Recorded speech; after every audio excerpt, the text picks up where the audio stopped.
যারা কোরআন ও সুন্নাহর আলোকে জীবনযাপন করতে চায় অথচ জেনারেল শিক্ষিত, আরবি ভাষা ও ইসলামিক জ্ঞান কম, তাদের প্রতি কি কি উপদেশ রয়েছে?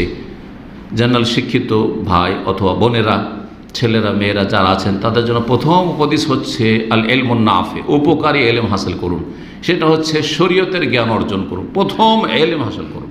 দুনিয়া শিখছেন, কিন্তু এই ছুটিগুলিতে, অবসর সময়ে, যেই দিনগুলিতে পড়ার এত আপনার ক্লাসের ব্যস্ততা থাকছে না, ইউনিভার্সিটিতে কলেজে পড়েন, ওই সব এত ব্যস্ততা নেই, বা ওর মাঝে আপনি প্রতিদিন 1 ঘন্টা করে সময় বের করেন যে এই সময়টা আমি ইসলাম স্টাডি করব, ইসলাম চর্চা করব, তৌহিদ আকিদার কিতাব পড়ব, তারপরে আপনার ফিকহি মাসাইল পড়ব, হাদিস পড়ব, কিছুটা কোরআনে কারিমের তরজমা তাফসীর পড়ব, তার সাথে ভালো কোনো আলেমের সংস্পর্শে থাকেন।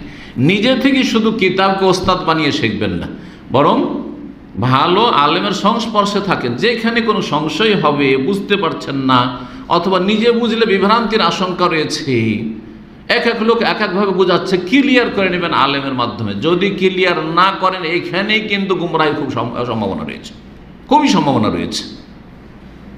যে আয়াতগুলি বা হাদিসগুলি দেখেন গরম গরম, তখন গরম গরম আয়াত, শুধু আর যেগুলো নরম আছে সেগুলিকে বাদ দিয়ে দিলেন, তাহলে জেনারেল শিক্ষিত অনেকে জঙ্গি হয়ে যাচ্ছে।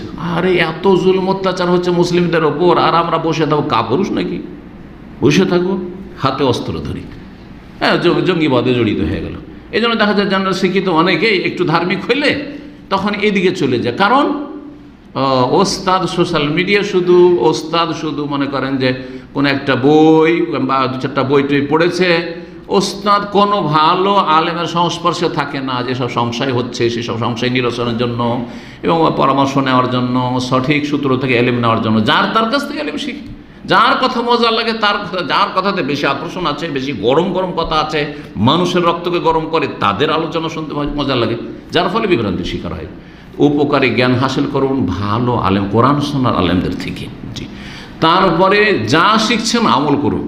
অনেকে শিখছেন, আমল করছেন না, বড়ই দুঃখ লাগে। সোশ্যাল মিডিয়াতে কিছু লোকের আচরণ দেখলে আউযুবিল্লাহ, একবারে মনে হচ্ছে পাক্কা সালাফি। আর কথাবার্তা যেগুলো স্ট্যাটাস দেয় আর শেয়ার করে, খুব সালাফিদের আলেম ওলামাদের শেয়ার করে, কিন্তু আখলাক চরিত্রের ভাষা এত অকথ্য ভাষা, নোংরা কথাবার্তা, তাদের আচার আচরণ, তুই তাকার। আর তারপরে না না না না, আপনি আদব কায়দা শেখেন, আপনি আমল করেন, আপনি ফরজ ওয়াজিব আদায় করেন, হারাম থেকে বেঁচে থাকেন।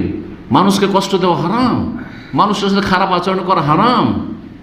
সত্যিকার মুসলিমকে মানে সালামাল মুসলিমুনা ফিল মিন লিসানিহি ওয়া ইয়াদিহি, যার হাত এবং জবান থেকে মুসলিম নিরাপদ থাকবে। তো আপনার জবান দ্বারা, আপনার কলম দ্বারা যদি কেউ কষ্ট পায়, তো আপনি কেমন মুসলিম? তাহলে সোশ্যাল মিডিয়াতে যাকে তাকে যদি বিরোধী হয়, দলকার না, এ এক পক্ষ, ও আর এক পক্ষ, ও আর এক পক্ষ, আর চলছে একে অপরকে মানে উঠে পড়ে আমল লেগেছে, নিজেরটা মানিয়ে নেবে যেখানে হোক না কেন। আপনার কী দরকার?